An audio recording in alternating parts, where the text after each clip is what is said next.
Bonjour, m'appelle Pierre-Ange Angevert, je m'occupe d'ingénierie patrimoniale pour un groupe Gutenberg Finance. Laurent. Moi, je suis avocat chez KPMG Avocats. Et nous intervenons sur invitation de Gestion et Stratégie Auditoria pour évoquer la loi de finances 2023, mais plus précisément les perspectives qui s'annoncent dans les temps futurs pour les entreprises. Une loi de finances 2023 qui, comme ses précédentes lois de finances, a essentiellement été consacrée à essayer de soutenir les entreprises dans un contexte économique qui est relativement difficile. Soutenir les entreprises, ça veut dire que pour l'essentiel, on est sur des mesures qu'on qualifiera d'extrêmement dépensières.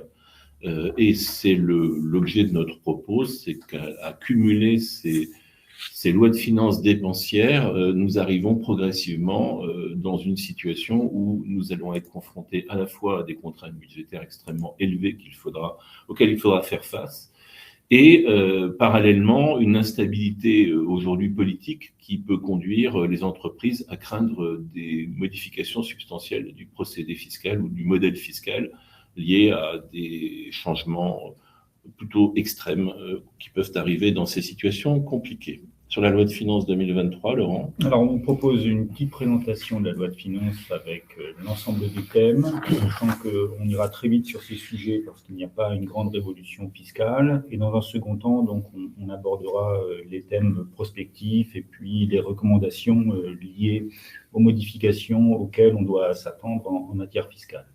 Alors, ce qu'on vous propose immédiatement, c'est la fiscalité, quelques mesures qui concernent la fiscalité des particuliers, avec, c'est une invitation traditionnelle chaque année, le barème de l'impôt sur le revenu 2022, pas de modification, toujours 5 tranches, mais des limites de ces tranches qui tiennent compte de l'inflation et qui ont donc été rehaussées de 5,4%.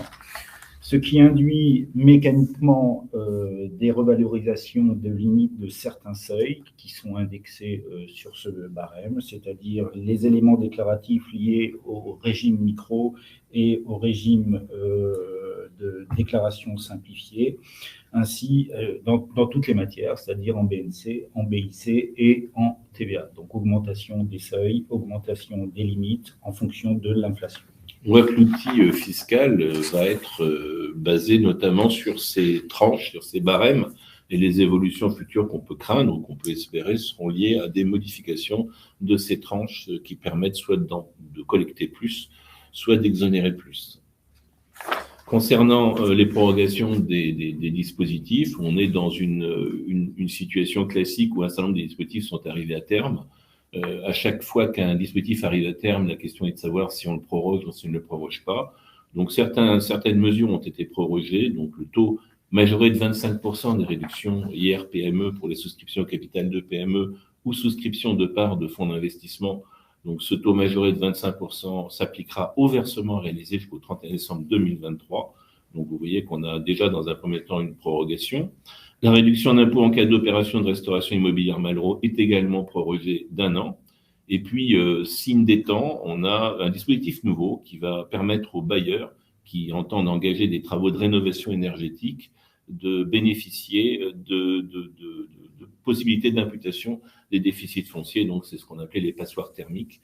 Donc, on est bien dans cette philosophie fiscale qui consiste à permettre, à l'aide de la fiscalité, de modifier notre parc locatif et de le mettre à des normes énergétiques qui soient plus adaptées. Pour la fiscalité des entreprises, puisque c'est à peu près tout, on est allé encore une fois très rapidement sur la fiscalité des particuliers, mais c'était les mesures les plus marquantes, sauf modification de dernière minute des lois. La fiscalité des entreprises sera marquée par une augmentation de la limite du bénéfice imposable pour les sociétés, les petites sociétés qui bénéficient d'un taux d'imposition réduit. Donc, il est annoncé une augmentation de la limite qui passera de 38 120, qui était le montant traditionnellement retenu depuis quelques lois de finances pour établir une imposition à un taux de 15%, à une limite portée à 42 500 €, ce qui veut dire une économie d'impôt de 438 € d'impôt, sachant que le mécanisme est annoncé pour une application pour les bilans qui seront clos à compter du 31 décembre 2022. Alors, ça milite toujours pour une interrogation qui est de savoir est-ce que je crée plusieurs entreprises ou est-ce que je centralise mes activités, mes fonds de commerce d'une entreprise unique. Il est clair que la multiplication des structures permet à chacune d'entre elles de bénéficier de ce seuil de 42 500 €. La question se posant aussi en matière d'intégration fiscale. Donc, voilà, l'effet bénéfique, c'est ce rehaussement de la limite. Concernant, par contre, les jeunes entreprises innovantes, donc même cause, même punition, les dispositifs arrivaient à terme, et donc la question au 31 décembre 2022, donc la question qui s'est posée était de savoir si on les prorogeait ou si on les laissait arriver à terme. Donc la philosophie qui a prévalu sur les jeunes entreprises innovantes, c'est de poursuivre le dispositif. Donc en clair, des entreprises innovantes qui étaient créées depuis moins de 11 ans et qui engageaient des dépenses de recherche et développement qui représentaient 15% de leur charge fiscale déductible, peuvent bénéficier d'exonération fiscale, qu'elles s'agissent d'impôts sur les bénéfices ou d'impôts locaux. Donc cette mesure qui arrive au 31 décembre 2022 a été étendue jusqu'au 31 décembre 2025. Donc cette mesure qui concernait les entreprises qui avaient été créées depuis moins de 11 ans va cependant ne plus concerner à compter du 1er janvier 2023 que les entreprises qui sont créées depuis moins de 8 ans. Restriction qui peut trouver une certaine logique dans la mesure où on essaye de redynamiser des entreprises, ce qu'on appelle les startups, ce qu'on appelle les licornes. Donc l'idée, c'est d'essayer d'aider financièrement ce type d'entreprise à poursuivre leur développement et à terme à constituer des joyaux pour nos économies personnelles. Alors on en arrive maintenant peut-être à la mesure la plus emblématique, au moins la plus attendue, la plus commentée déjà, la suppression de la CVAE, sachant que cette suppression avait été annoncée en une fois au titre de la loi de finances 2023, et finalement les arbitrages budgétaires font que cette suppression va s'opérer en soufflé, c'est-à-dire sur 2 ans. Ce qui va induire finalement une diminution de la taxation par 2 de la CVAE au titre de 2023 et une suppression définitive qu'en 2024, avec un ensemble d'éléments correctifs, parce que le législateur s'est aussi intéressé à la cotisation minimum, qui elle-même sera diminuée par 2, mais cette suppression en 2 ans et cette diminution de la base immédiatement et sur un horizon de 2 ans va aussi générer des modifications en matière de plafonnement, parce que la CVAE est adjointe à la CFE pour déterminer un impôt qui s'appelle la CET, et cet impôt était théoriquement et pratiquement plafonné au montant de la valeur ajoutée, 2% aujourd'hui. Eh bien, la suppression de la part CVAE va induire des modalités de calcul de plafonnement qui vont évoluer entre 2022 et 2023. Et à date, lorsque la suppression de la CVAE sera totalement achevée, le dispositif de suppression, eh bien, ce plafonnement ne portera plus que sur la part CFE, sachant que du coup la CET sera constituée uniquement par la partie de la taxation des biens immobiliers déterminée selon les règles de la CFE. On retrouve quand même une certaine logique, puisque la CVAE, c'est sur la valeur ajoutée, comme son nom l'indique. C'est-à-dire quelque part, on pénalise les entreprises qui ont une croissance de leur valeur ajoutée. Donc l'idée, je vous rappelle que le prédécesseur de la CET était la taxe professionnelle que Chirac, qui l'avait créée, avait qualifiée d'impôt imbécile. Eh bien, cette CVAE se trouve aussi fortement critiquée parce qu'elle est, semble-t-il, en tout cas, elle est perçue comme un frein au développement des entreprises. Néanmoins, par rapport au sujet qui nous occupe et qui est la prospective, il faut quand même noter que la taxe d'habitation a été supprimée, ou va l'être pour les reliquats qui subsistaient jusqu'à la fin de cette année. La CVAE va être supprimée aussi, qui sont quand même des impôts éminemment locaux. Ce sont des impôts qui irriguent les régions. Donc, une des grandes difficultés auxquelles sont confrontées les régions, c'est que les recettes directes qu'elles étaient censées récupérer sont supprimées par le biais de ces lois. Et elles sont donc dépendantes d'un reversement que doit faire l'État aux collectivités locales, puisque ne percevant plus ces recettes directes, c'est l'État qui s'engage à combler le manque à gagner. Donc on se trouve dans une situation où les régions maîtrisent moins leur fiscalité. Donc la tentation qui peut exister pour ces régions, ça va être de faire pression sur des éléments qui restent pour elles de la fiscalité directe. On a vu par exemple l'érosion des taxes foncières ces dernières années, puisqu'elles sont restées et elles relèvent de leur domaine. Et il n'est pas invraisemblable que sur d'autres, et on y reviendra sur d'autres recettes directes, les régions fassent le forcing pour obtenir des rehaussements de taux. Donc voilà, les conséquences de suppression sont, dans certains cas, difficiles à mesurer, mais s'avèrent contraignantes pour les entreprises ou pour les particuliers ultérieurement. Alors, puisqu'on parle de taxes foncières et de fiscalité locale, on a un petit focus sur deux mesures alors qui peuvent être anecdotiques, au moins pour une.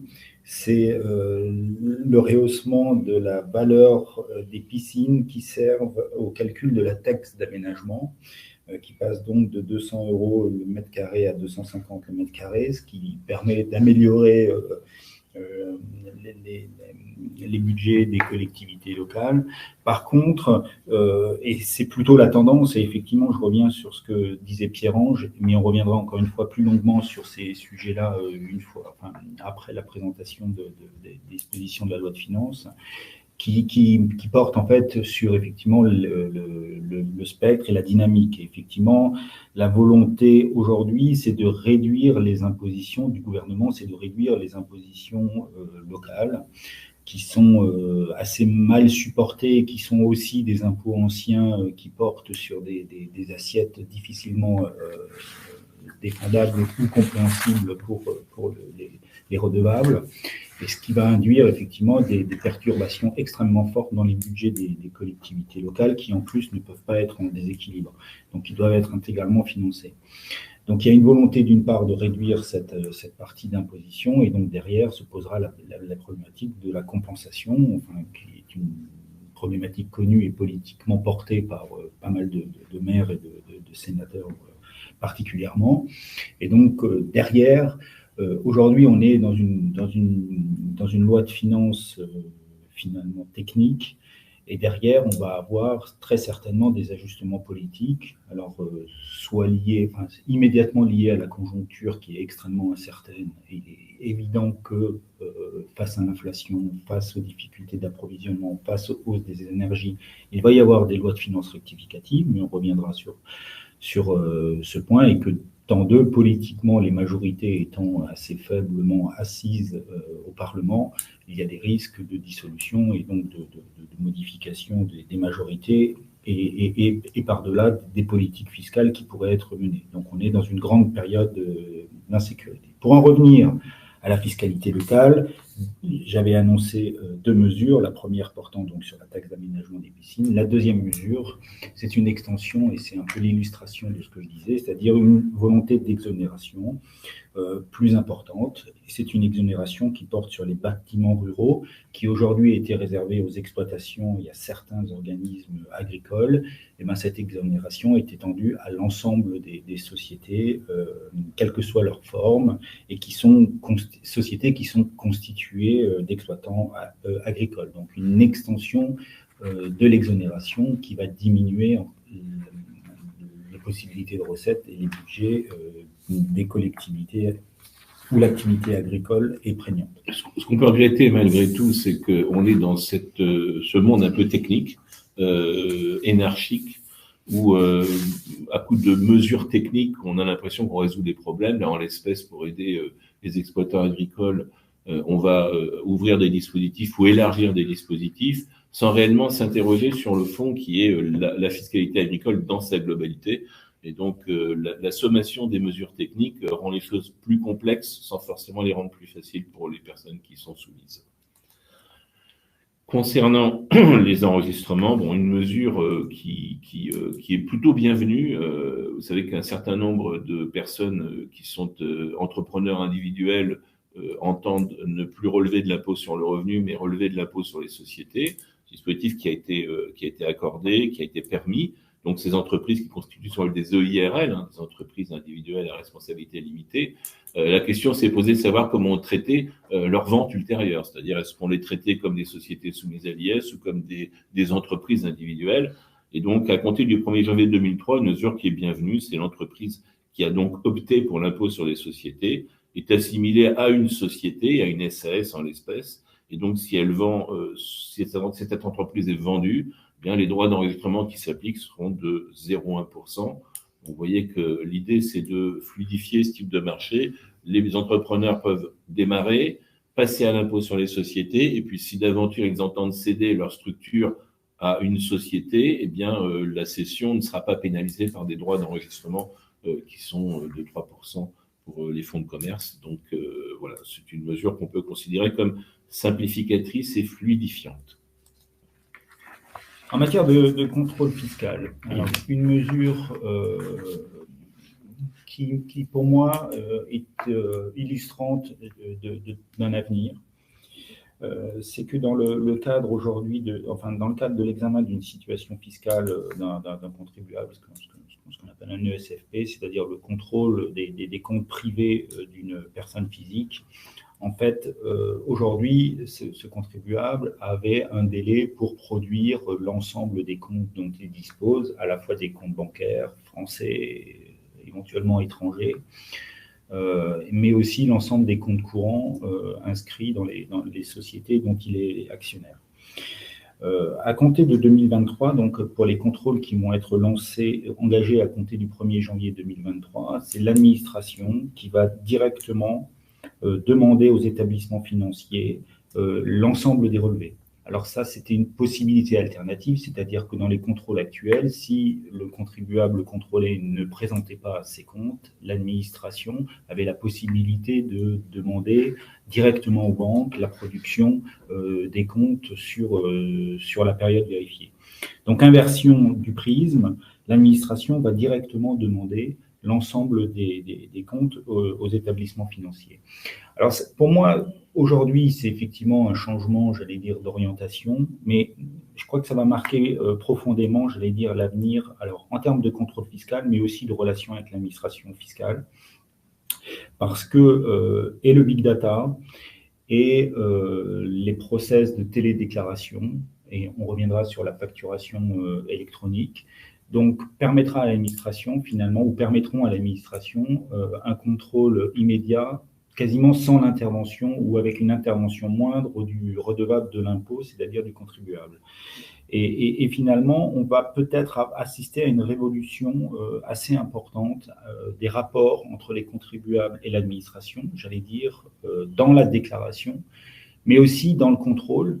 Dans la déclaration, c'est un élément connu, puisque aujourd'hui, tout est dématérialisé. La déclaration papier n'existe quasiment plus dans aucun domaine, sauf exception. Mais on va rentrer dans une deuxième phase de cette évolution. Dans le contrôle, l'administration va pouvoir elle-même déterminer des bases, à une augmentation de toute façon constante des bases, enfin des bases documentaires et des restitutions sur lesquelles elle peut travailler pour asseoir sa démarche de contrôle et les rectifications. Et alors, comme conseiller ou comme conseil au titre des contrôles fiscaux, ça va modifier les pratiques. Et c'est vrai que déjà aujourd'hui, par la production des faits, par exemple, qu'est-ce qu'on pourra avoir comme exemple? Par les procédés les bases documentaires, mais aussi les procédures d'assistance, eh bien, on se rend compte que l'administration fonctionne en autonomie et la part de débat qui existait, finalement, s'articule différemment et parfois n'existe plus, ce qui va induire des contingences particulières dans les contrôles et une modification, encore une fois, profonde des rapports entre le contribuable vérifié et l'administration. Alors, ce qui est intéressant sur ce sujet-là, c'est que on pourrait penser que c'est une mesure simplificatrice. En définitive, la demande est faite directement par les impôts. Il va y avoir des difficultés. La première difficulté, c'est que on dit que dès l'engagement du contrôle, l'administration peut demander aux banques. Mais peut-être que je ne vais pas recevoir l'avis de vérification, moi, en tant que contrôlé. Donc, si la demande arrive aux banques avant que j'ai réellement reçu l'avis de vérification, est-ce qu'on n'est pas sur des problèmes de procédure? La deuxième chose, c'est que je vais donc mon banquier va être informé de l'existence de mon contrôle.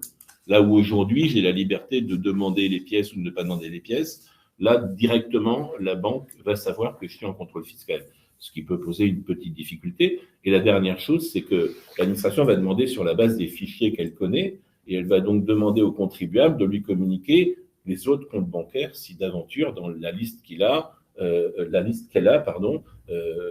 ne figure pas des comptes qu'aurait omis de déclarer le contribuable. Ça posera une dernière difficulté. Ce sont pour les contribuables qui seraient victimes d'une ESFP et qui sont résidents étrangers ou qui sont résidents français mais avec des comptes à l'étranger, c'est la capacité de réponse qu'ont les structures étrangères vis-à-vis d'une demande qu'émettrait l'administration fiscale française. Est-ce qu'elles doivent répondre? Est-ce qu'elles veulent répondre? Est-ce qu'elles communiqueront? Donc, il reste encore un certain nombre de points importants à examiner à l'issue de l'adoption de cette mesure. Alors, on en arrive, si vous voulez bien nous prêter encore attention aux éléments prospectifs, avec on rentre dans la matière doucement, quelques obligations des éléments, j'allais dire, de calendrier obligatoire liés à la mise en place de la facturation électronique avant de faire véritablement de la prospective fiscale. Facturation électronique, eh bien, toutes les entreprises devront, dans un calendrier aujourd'hui connu, recevoir et établir leurs factures sous format électronique. Alors, le calendrier annoncé, c'est juillet 2024 pour les grandes entreprises et pour les entreprises de taille intermédiaire, une obligation d'émettre les factures sous un format électronique en 2025, avec une subdivision pour les très petites entreprises où le calendrier et les dates d'entrée en vigueur de la mesure sont reportées en 2026. Mais cela veut dire que dès 2023, ou au moins dans la deuxième partie de l'année 2023, il y a une obligation de vous rapprocher de vos prestataires et de vos conseils pour mettre en place les éléments nécessaires pour répondre au calendrier de facturation. Ce qui veut dire essentiellement une cartographie des flux, ce qui reprend la terminologie et finalement l'analyse qui a déjà été opérée au titre des PAF, des pistes d'audit fiables.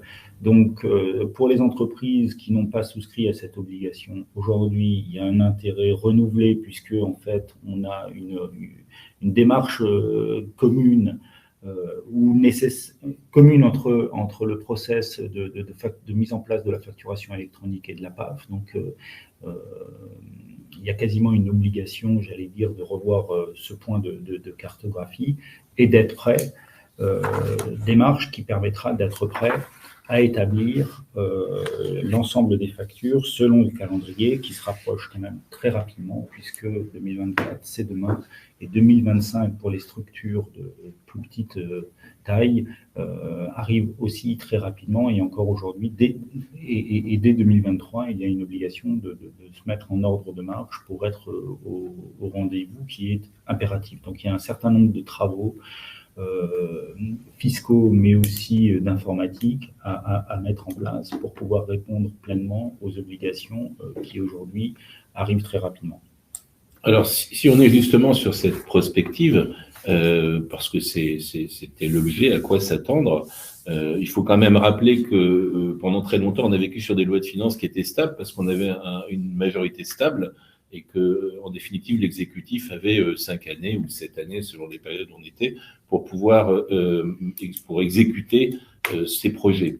Il est clair qu'avec la modification substantielle qui s'est passée au niveau politique, le gouvernement entend utiliser l'article 49.3 de manière récurrente et ce passage en force ne peut pas s'exercer sur une mandature complète.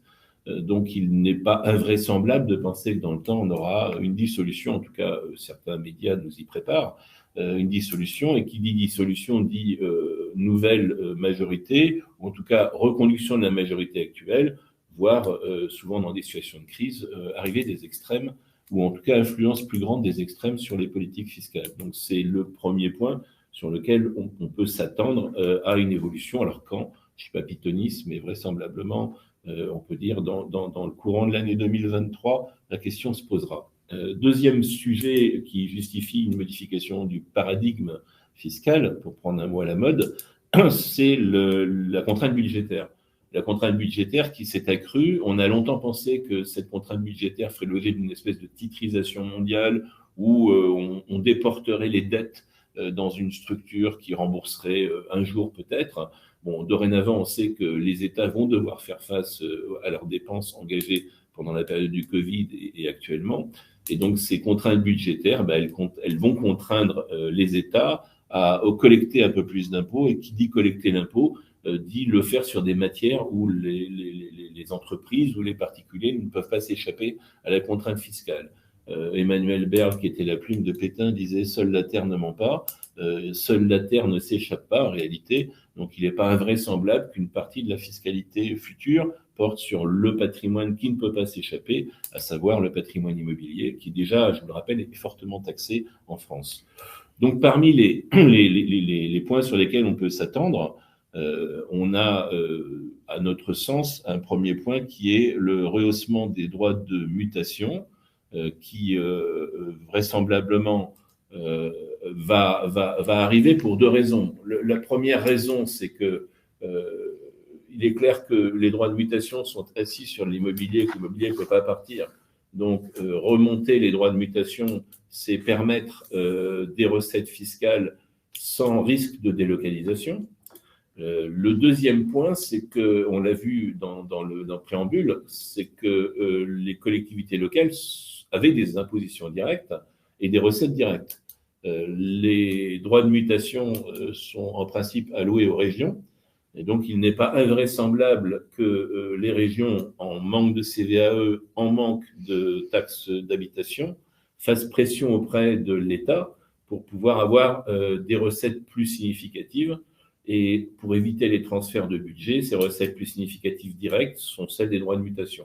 Donc, taxer les mutations d'immeubles sur des taux qui sont supérieurs à 5%, qui peuvent monter à 7%, ce sont des taxations qui sont relativement faciles à mettre en place et qui ne susciteront pas, dans un premier temps, de critiques ou de révolution sociale. Alors, il faut quand même avoir à l'esprit qu'en matière de droit de mutation, en fait, la loi est valable jusqu'à modification. Donc, on a une possibilité de lecture, c'est-à-dire que si le législateur entend demain changer un taux dans les droits de mutation, par exemple, ou les droits de donation, ou dans le barème des droits de mutation, la loi vaudra jusqu'à promulgation de la nouvelle loi.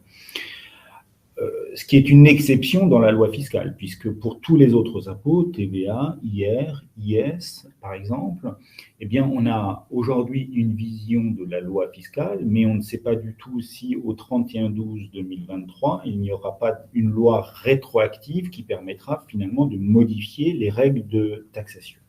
Donc, en droit de mutation, on a une chance, c'est effectivement la lecture des textes à date. Donc aujourd'hui, on connaît les dispositifs et la question est de savoir, effectivement, si on pense qu'il y aura une amélioration de la situation et de la fiscalité sur certains types d'opérations ou si au contraire, il y a un risque de resserrement des niches fiscales, d'un rehaussement des taux. Bon. Effectivement, comme l'a dit Pierre-Ange, on est dans une situation où on peut quand même penser que, sauf volonté politique vraiment établie d'aller vers une fiscalité de plus en plus basse, on a un risque fort de mutation des droits de mutation, des donations et des régimes. On reparlera du trade, mais des éléments des régimes de transmission qui sont aujourd'hui connus et favorables et qui demain peuvent être limités, peuvent être amendés, peuvent être réduits. Donc il n'y a pas une obligation, j'allais dire, aujourd'hui, puisque nous sommes sur de l'évanescent, il n'y a pas de projet de loi déposé, mais aujourd'hui on connaît la loi et demain, encore je le redis, il y a un pari à opérer. Est-ce que demain la loi sera plus favorable ou moins favorable? On pense qu'elle sera moins favorable. Donc il faut être en mesure, en termes d'optimisation fiscale et de gestion patrimoniale, d'appuyer sur le bouton si jamais la loi devenait moins favorable. Donc il y a aujourd'hui une incitation forte à faire un état patrimonial, un état des éléments de transmission et faire les opérations dans un droit qu'on maîtrise, à des conditions que l'on maîtrise et dans des conditions parfois effectivement d'abattement favorables si on sait rentrer dans des dispositifs, plutôt que de travailler dans l'urgence. Lorsque une loi de finances rectificative sera annoncée en juillet peut-être 2023, et à ce titre, il n'y aura plus qu'un mois ou 3 semaines pour essayer de faire les opérations. Donc il y a aujourd'hui une nécessité, encore une fois, de réflexion, particulièrement sur les donations, particulièrement sur les transmissions d'entreprises, ou particulièrement sur des opérations de donation autres, parce que la fiscalité n'est pas forcément ne sera pas plus favorable, et l'évolution, on peut le parier, ne sera pas vers un paradigme fiscal plus riant. De toute façon, concernant les droits de donation et les droits de succession, donc évidemment, la succession, en France, à mauvaise presse, on préfère gagner l'argent à la sueur de son front plutôt qu'à la sueur de son nom. Donc, il n'est pas invraisemblable que si on avait une assemblée plus gauchisante, on ait un rehaussement des tranches de droits de succession. Alors, on restera à 45%, mais il suffit de modifier les tranches pour avoir des effets significatifs. La deuxième chose, d'ailleurs, 45 sera sans doute modifié. Deuxième point, c'est que dans les droits de donation, la donation, c'est une succession anticipée. Donc, on a tout intérêt, comme le disait Laurent, à essayer d'anticiper ces donations avant que les textes ne changent. La deuxième chose, c'est que il subsiste toujours l'idée selon laquelle les abattements de 100 000 euros pourraient passer à 150 000 euros. Donc, ces tranches moyennes qui aujourd'hui sont un petit peu sanctionnées bénéficieraient d'un avantage en termes de donations futures, puisqu'on pourrait aller jusqu'à 300 000 euros par couple et par enfant pour bénéficier de statuts exonératoire. Donc voilà, anticiper ces droits de donation, sinon c'est tomber dans des successions qui risquent d'être extrêmement lourdes. L'autre point sur lequel nous souhaitions attirer votre attention, c'est le risque, alors qu'on est dans le budget, là, la modification des taux de prélèvement. C'est pas faute de l'entendre à de nombreuses reprises dans les médias. Vous savez qu'on a un prélèvement fiscal unique, PFU, qui aujourd'hui est de 30%, 12,8 impôt sur le revenu, 17,2 contribution sociale. Il est là aussi clair que passer de 30 à 35 ou 40 est un effet d'aubaine sur le plan fiscal, qui n'est pas compliqué à mettre en place, en sachant que tout le monde n'est pas dans cette épure, c'est-à-dire de recevoir des dividendes et de vivre sur ce type d'opération. Donc, c'est une mesure qui peut être prise à bon compte sans susciter de révolution sociale. La suppression des dispositifs coûteux, on a des crédits, par exemple des crédits recherche, qui dans certains cas peuvent être extrêmement coûteux pour l'État, non pas pour les entreprises, mais pour l'État. Vraisemblablement des crédits qui seront plus ciblés, donc des crédits recherche qui seront plus basés sur l'énergétique, sur le photovoltaïque, d'une manière générale, sur tout ce qui devrait nous éviter d'être trop dépendants en termes d'énergie. Donc retrouver le nucléaire, par exemple, très vraisemblablement fera l'objet de crédits très significatifs. C'est une manière déguisée de subventionner des secteurs sans le dire. Autre dispositif sur lesquels de réflexion, Laurent l'a évoqué, c'est le dispositif du trait. Donc vous savez que, ou vous ne le savez pas, mais en tout cas, la possibilité qui est offerte actuellement aux dirigeants d'entreprise de donner par anticipation leur entreprise aux enfants bénéficie quand même d'abattements exceptionnels, qu'on retrouve un petit peu d'ailleurs dans certains pays comme en Allemagne. 75% de la valeur de ce que je donne n'est pas taxé, n'est pas soumis au droit de mutation. Et je peux payer en 15 ans.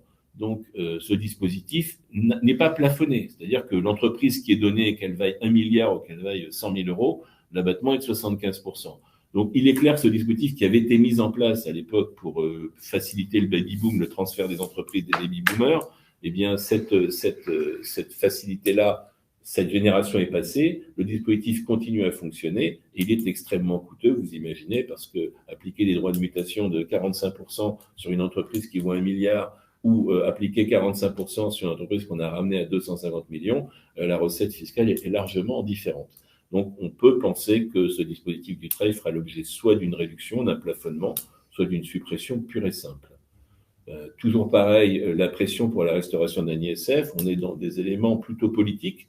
Aujourd'hui, l'IFI n'a pas fait la preuve de sa qualité de substrat par rapport à l'ISF. Le rendement est beaucoup plus faible. Il est basé sur l'immobilier. Donc, on a une pression forte qui arrive pour retrouver des majorités. On peut craindre, à défaut qu'il y ait un changement de majorité complète, que la tentation soit de céder sur l'ISF tout ou partie, c'est-à-dire remettre quelque chose qui est assez sensiblement taxé sur autre chose que l'immobilier, donc la trésorerie, les placements. Alors, en tout état de cause, sur l'ISF et sur l'IFI, l'administration a découvert l'ISF depuis qu'elle est supprimée. Et on a aujourd'hui une démultiplication des contrôles, et il en est de même en matière d'IFI. L'administration s'est structurée pour opérer ces types de contrôles. Donc, on a de plus en plus de demandes de renseignements, alors que finalement, encore une fois, ces impositions étaient dans l'angle mort de l'administration. On est aussi dans une période où les taux d'intérêt sur les placements diffèrent fortement. On a une forte augmentation cette année, en fin d'année, des taux d'intérêt, mais derrière, mais antérieurement, on avait des taux négatifs ou très très bas, ce qui génère des taux de rendement extrêmement forts, notamment lorsqu'on calcule des prix par rapport à des loyers en matière immobilière. Donc, et très souvent, les actes font référence au loyer pour déterminer un prix de cession. Et l'administration est aujourd'hui en mesure, finalement, de déterminer des prix parce qu'elle a mis en place des bases des mutations, de l'ensemble des mutations sur des secteurs. Et on a différents points et différents contrôles qui portent sur ces valeurs. Donc, je peux que vous encourager à toiletter ou à avoir une réflexion. Alors, d'abord, toiletter dans les usages, parce que reproduire des valeurs qui n'ont plus de fondement économique pose problème, et l'administration, aujourd'hui, menace de pénalités sévères, voire de transmission au pénal des dossiers où il y a une minoration très importante des bases imposables. Alors, vu l'augmentation des coûts de l'immobilier, retenir des bases de 2000 inchangées depuis 2010 jusqu'à 2022, c'est un risque, avec des problématiques aussi propres liées au passif, c'est-à-dire les comptes courants dans les sociétés, la structuration des emprunts qui ont permis l'achat ou l'aménagement ou la reconstruction ou les travaux dans les biens immobiliers, et ces divers points qui n'étaient encore une fois pas du tout vus par l'administration le sont. Donc je peux que vous encourager à avoir une réflexion en termes de stratégie, mais aussi en termes de prudence sur la déclaration et sur le fait, par exemple, de transformer les types de revenus liés, par exemple, aux sociétés translucides, sociétés civiles immobilières, pour atteindre ou pour limiter l'impact de l'IFI au travers du plafonnement des impositions. Alors, l'exit tax pour les entreprises qui se délocalisent, on sait qu'on a une exit tax pour les contribuables qui quittent la France. Il n'est pas exclu qu'elle se mette en place, alors là aussi sous une pression plus de gauche que une pression de droite, bien évidemment, mais elle se mettra en place parce que les entreprises vont, face à un accroissement de leur fiscalité propre, vont chercher à trouver des parades. Donc les parades consistent à transférer son siège social, à éventuellement transférer son activité. Donc le risque, c'est que le gouvernement ou l'exécutif applique ce qu'on appelle la théorie de la réserve indienne, c'est-à-dire on va nous enfermer dans une zone géographique, et si on souhaite la quitter, on se retrouvera avec des taxations extrêmement élevées. Donc là aussi, réflexion, si les entreprises ont déjà des réflexions de transfert de sièges, peut-être qu'il faut les anticiper avant que cette possibilité soit définitivement fermée. Autre mesure, deux dernières mesures qui sont des mesures budgétaires et qui sont relativement faciles à faire placer, c'est la niche Copé. Alors la niche Copé et le régime Murphy, qui sont un petit peu les mêmes opérations. Le mécanisme, en fait, consiste lorsqu'une société holding cède une participation dans une filiale à bénéficier d'une taxation à 0% sur la plus-value. Néanmoins, comme on n'aime pas les 0% en France, on oblige la société qui cède, la holding qui cède sa participation, à réintégrer 12% de la plus-value dans son résultat fiscal. Le résultat fiscal étant à 25%, 12% de 25%, ça fait donc 3%. Ça veut dire que, grosso modo, aujourd'hui, une société holding qui cède sa participation n'est taxé qu'à 3%. Donc vous imaginez bien que les enjeux sont extrêmement élevés lorsque les holdings cèdent leur participation. Donc dire qu'au lieu de 12%, lire 15% ou 20% ou 25%, eh bien c'est relativement facile à faire voter et c'est très vraisemblablement une orientation vers laquelle irait un exécutif non extrémiste, à savoir faire des rentrées budgétaires sur des sociétés holding qui ne votent pas et donc avoir la certitude de récupérer de l'argent.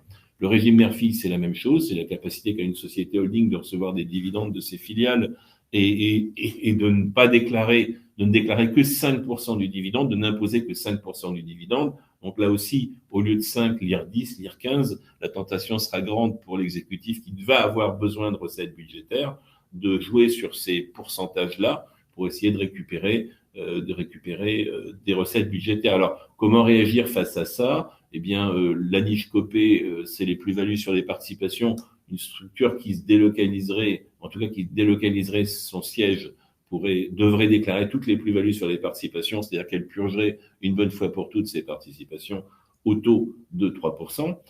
Et quant au régime Murphy, il faut savoir qu'une alternative du taux des 5% de dividendes qui sont imposés sont ramenés à 1% si les sociétés sont intégrées fiscalement. Donc ça redonnerait éventuellement un petit peu de vigueur à l'intégration fiscale. Et puis, peut-être en dernier ressort, ce qu'il faut craindre,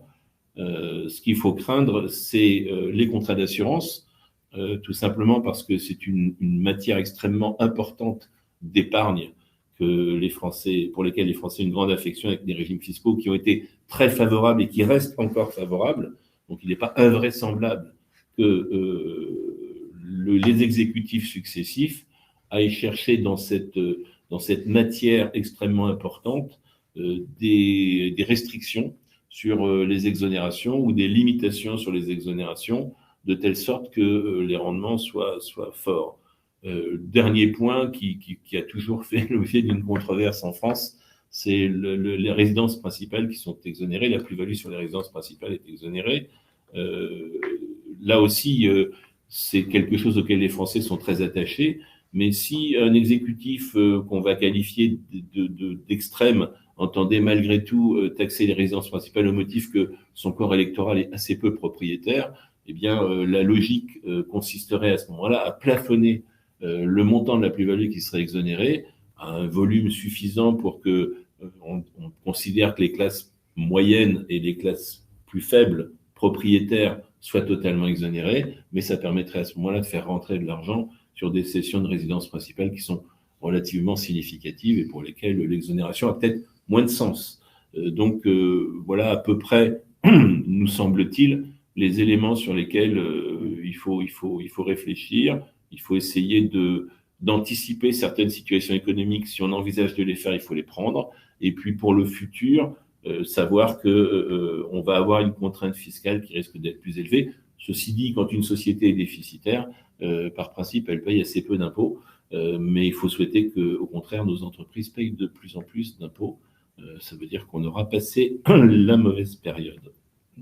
En conclusion, on pourrait retenir qu'effectivement la conjoncture est incertaine sur bien des sujets et qu'il est d'autant plus important d'être à jour et d'avoir une réflexion prospective sur les possibilités qui existent et on est disponible chez Gestion et Stratégie et KPMG Avocats pour travailler ensemble pour être prêt le cas échéant parce que 2023 risque d'être une année mouvementée en matière fiscale. Voilà, donc nous vous remercions pour l'attention que vous avez bien voulu nous accorder pour ce petit tour d'horizon de la fiscalité. Je précise que peut-être pour certains qui ne seraient pas convaincus, mon ancienne étiquette de rédacteur du service de la législation fiscale m'a quand même singulièrement, pendant de nombreuses années, j'ai notamment eu la chance de rédiger l'ISF, m'a singulièrement préparé à des évolutions fiscales comme celle d'aujourd'hui et celles qui vont venir surtout parce que je sais que les exécutifs sont en manque singulier de recettes et qu'il va falloir organiser très très vite une nouvelle tonte. Alors, est-ce qu'il y a des questions? Je crois qu'il y a un temps qui est prévu pour qu'on essaye de répondre à vos questions s'il y en a.